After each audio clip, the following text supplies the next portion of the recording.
Assalamualaikum warahmatullahi wabarakatuh. Nama saya Dinda Rahmatania, NIM 191404049 dari Tadris Matematika 19B Fakultas Tarbiyah dan Keguruan Universitas Islam Negeri Imam Bonjol Padang. Kali ini saya akan menjelaskan tentang kesimpulan dari Matematika Diksit, diantaranya tentang relasi rekursif, aljabar boolean, gerbang logika, konsep dasar graf, derajat titik, penyajian dengan matriks, lintasan terpendek, algoritma Dijkstra, pohon, dan pohon merentang. Selamat menyaksikan. A. Relasi rekursif. Suatu relasi rekursif untuk sebuah barisan AN merupakan sebuah rumus untuk menyatakan AN ke dalam satu atau lebih suku-suku sebenarnya dari barisan tersebut untuk suatu bilangan bulat non-negatif N. Suatu barisan disebut solusi dari sebuah relasi rekursif jika suku-suku pada barisan tersebut memenuhi relasi rekursifnya.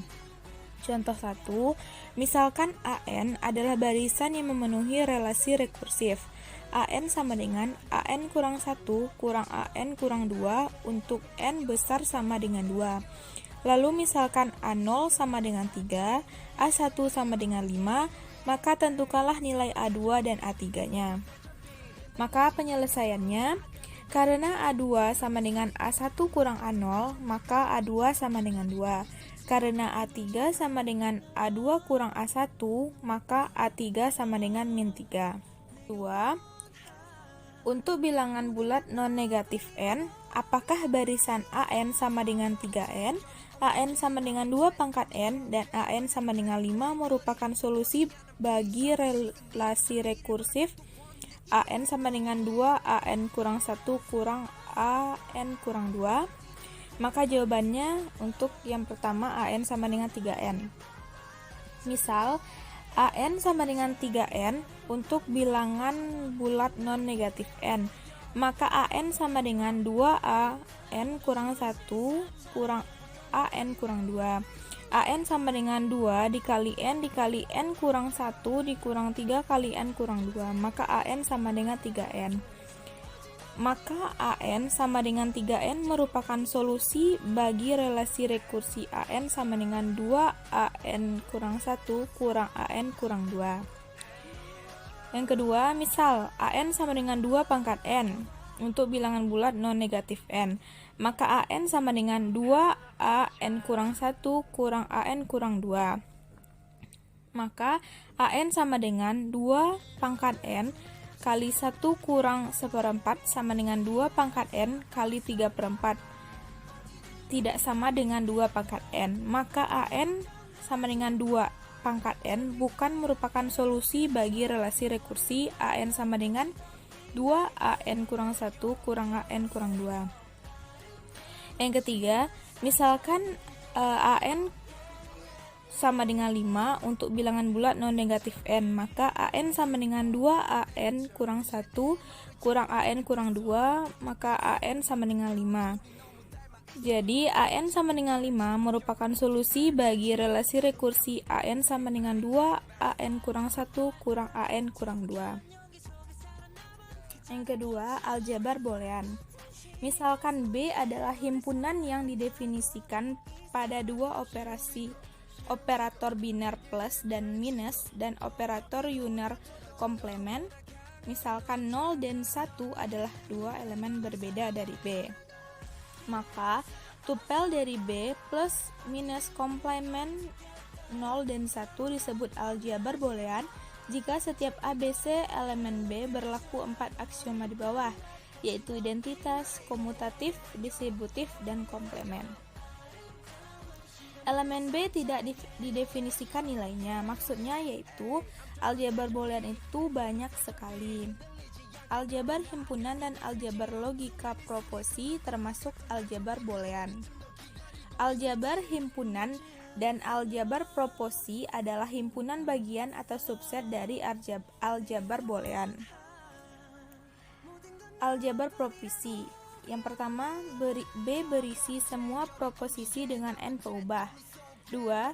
Dua elemen unik berbeda dari B adalah T true dan F false. 3. Operator biner OR dan AND dan operator unier negasi. Semua aksioma pada definisi di atas dipenuhi, di mana B, OR, AND, negasi, false, true adalah aljabar boolean. Aljabar boolean dengan dua nilai. Aljabar boolean yang paling populer, yakni pada aljabar dua nilai terdapat B sama dengan 0,1, operator binernya plus dan dot, operator uniernya komplement. Kaidah untuk operator biner dan operator uniernya terdapat pada perkalian, ada penjumlahan dan komplement.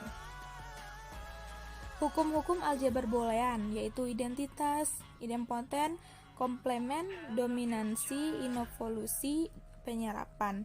Ada juga komutatif, asosiatif, distributif, De Morgan, dan hukum 0/1. Contohnya, buktikan bahwa untuk sembarang elemen A dan B dari aljabar boolean, maka kesamaan berikut: A tambah A komplement B sama dengan A tambah B, dan A komplement tambah B sama dengan AB adalah benar.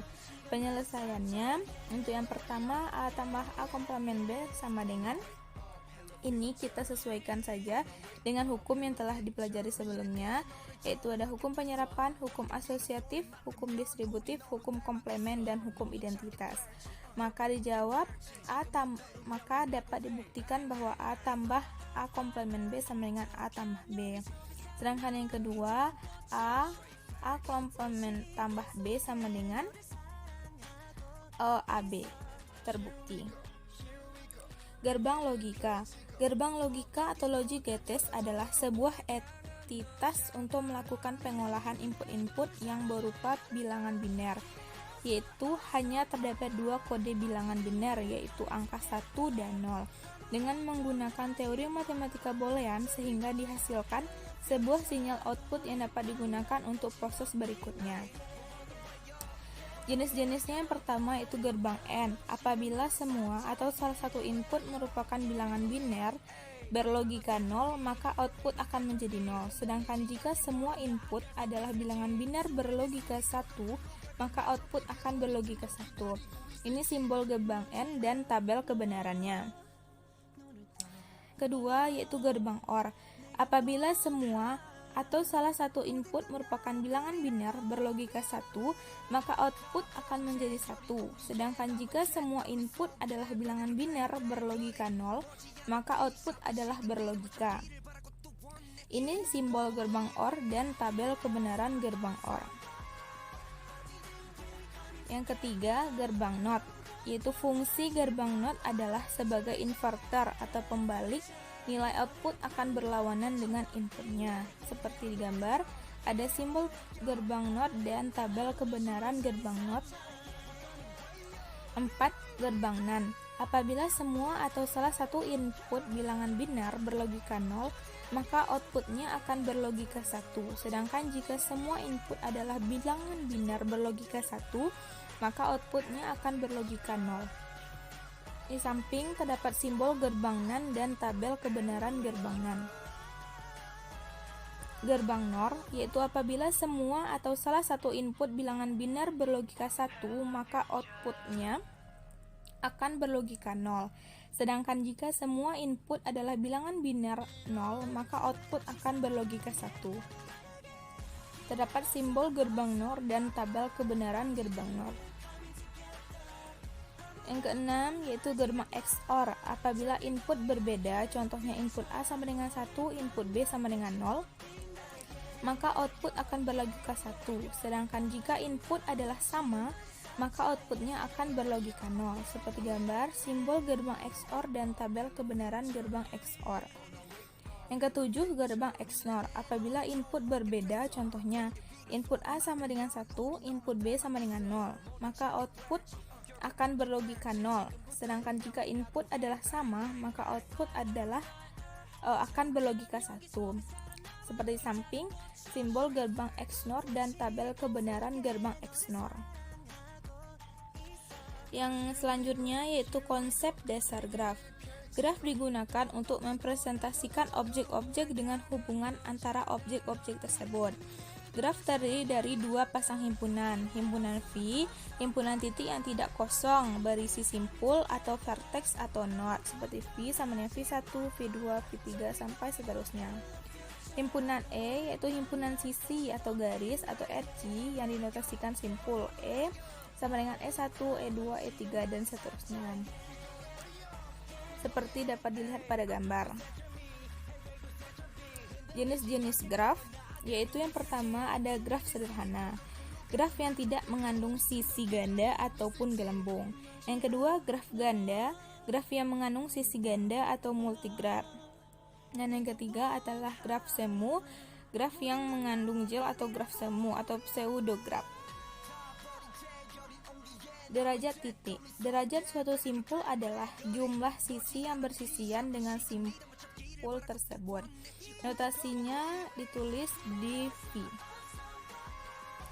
Contoh, perhatikan gambar A.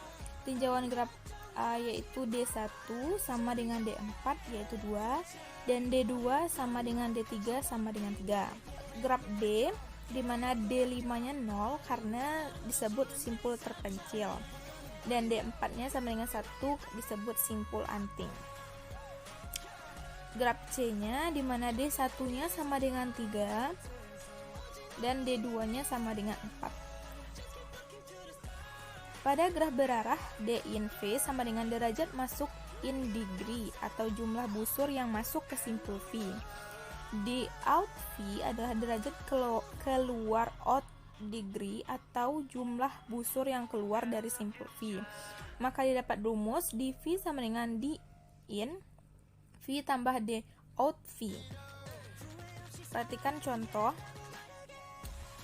seperti gambar. D in 1 sama dengan 2, D out 1 sama dengan 1, D in 2 sama dengan 2, D out 2 sama dengan D out 2 sama dengan 3, sampai seterusnya. Maka didapat dV sama dengan D in V tambah D out V. D in V didapat dari penjumlahan semua D in, diantaranya D in 1 sampai D in 4, yaitu 2 tambah 2 tambah 2 tambah 1 sama dengan 7, dan D out nya 1 tambah 3 tambah 1 tambah 2 sama dengan 7. Jadi didapat dV keseluruhan yaitu 14. Penyajian dengan matriks. Misalnya disajikan graf G dalam matriks ruang B ukuran M kali 2, maka setiap baris matriks menyatakan ruas, misalnya baris 4 dan 7, menyatakan ada ruas menghubungkan simbol 4 dan 7.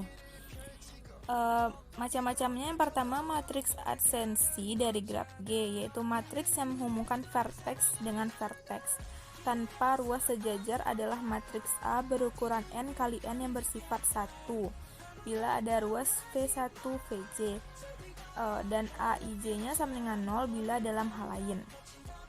Yang kedua, matriks insidence dari graf G, yaitu matriks yang menghubungkan vertex dengan edge tanpa self loop, didefinisikan sebagai matriks M berukuran N dan M.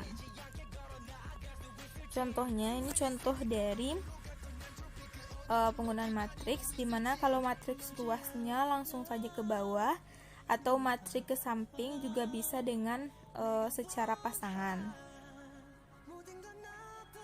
Ini contoh dari matriks agensi itu, yaitu penghubung dari vertex dengan vertex, yaitu V1 dengan V1. Sedangkan matriks incidence itu vertex dengan edge, yaitu V1 dengan S1. Graf terarah adalah graf yang dapat menghubungkan V1 ke V2 saja, yaitu satu arah. Maksimum jumlah busur dari N simpul adalah N dalam kurung N kurang 1. Suatu graf berarah atau direct graf D terdiri atas dua himpunan. Himpunan V yaitu anggotanya disebut simpul, dan himpunan A merupakan himpunan pasangan terurut yang disebut ruas berarah atau arcus. Graf berarah di atas ini ditulis dengan D, V, A. Selanjutnya, lintasan terpendek pada algoritma Dijkstra. Algoritma Dijkstra merupakan prosedur alternatif yang mencari lintasan terpendek antara simpul satu ke simpul yang dituju pada graf bobot. berarti sudah ditentukan simpulnya. Contohnya, tentukan simpul terpendek, lintasan terpendek dari A ke D. Maka dapat dijawab, lintasan terpendeknya adalah A ke F, ke B, ke C, ke E, dan ke D. Dan dengan bobot 2 ditambah 1 ditambah 5 ditambah 2 ditambah 3 sama dengan 13. Pohon. Pohon adalah graf berarah terhubung yang tidak mengandung sirkuit. Seperti pada gambar, yaitu pohon. Yang pertama pohon, yang kedua pohon, yang ketiga bukan pohon, dan keempat bukan pohon. Hutan. Hutan merupakan kumpulan pohon yang saling lepas atau graf yang tidak terhubung yang tidak mengandung sirkuit. Setiap komponen di dalam graf terhubung tersebut adalah pohon. Ini contoh dari hutan yang terdiri dari 3 buah pohon. Sifat-sifat pohon. Misalkan G sama dengan V, E adalah graf berarah sederhana dan jumlah simpulnya N, maka semua pernyataan di bawah ini adalah ekivalen. Langsung saja kepada contoh. Yang pertama, G adalah pohon, maka N-nya sama dengan 7. Yang kedua, setiap pasang simpul dalam G terhubung dengan lintasan tunggal. Maka lintasan 1,4 kita contohkan adalah 1,2,4. Yang ketiga, G terhubung dan memiliki M sama dengan N kurang 1 buah sisi. Maka M-nya sama dengan 7 dikurang 1 sama dengan 6 buah sisi. Yang keempat, G tidak mengandung sirkuit dan memiliki M sama dengan N kurang 1 buah sisi. G tidak mengandung sirkuit dan penambahan satu sisi pada graf akan membuat hanya satu sirkuit. Dan keenam, G terhubung dan semua sisinya adalah jembatan. Yang terakhir yaitu pohon merentang. Pohon merentang dari graf terhubung adalah agraf merentang yang berupa pohon. Pohon merentang diperoleh dengan memutus sirkuit di dalam graf. Ini contohnya. Yang pertama ya G, lalu bisa ke T1, T2, T3, dan T4. Pohon merentang minimum. Graf terhubung berbobot mungkin mempunyai lebih dari satu pohon merentang. Pohon merentang yang berbobot minimum dinamakan pohon merentang minimum, seperti pada gambar di bawah. Cara menentukannya ada dua. Yang pertama, algoritma prim. Langkah-langkahnya: 1. Apabila sisi dari graf G yang berbobot minimum, masukkan ke dalam T. Langkah 2. Pilih sisi U dan V yang mempunyai bobot minimum dan tidak bersisian dengan simbol di T, tetapi UV tidak membentuk sirkuit di T. Masukkan UV ke dalam T. Langkah ketiga yaitu ulangi langkah kedua sebanyak N kurang 2 kali. Langkah yang bisa dilakukan yang kedua yaitu algoritma krusal. Langkah satunya yaitu T masih kosong. Langkah kedua, pilih sisi UV dengan bobot minimum yang tidak membentuk sirkuit di T. Tambahkan UV ke dalam T. Langkah ketiga, ulangi langkah 2 sebanyak N kurang 1 kali. Contohnya, ini adalah gambar dengan pembahasan. Langkah satunya pohon dengan bobotnya 0. Pohon merentangnya 1 ke 2. Lanjut langkah kedua, langkah ketiga, langkah keempat, langkah kelima. Maka pohon merentang minimum yang dihasilkan adalah dengan bobot 10 ditambah 25 ditambah 15 ditambah 20 ditambah 35 sama dengan 105. Terima kasih.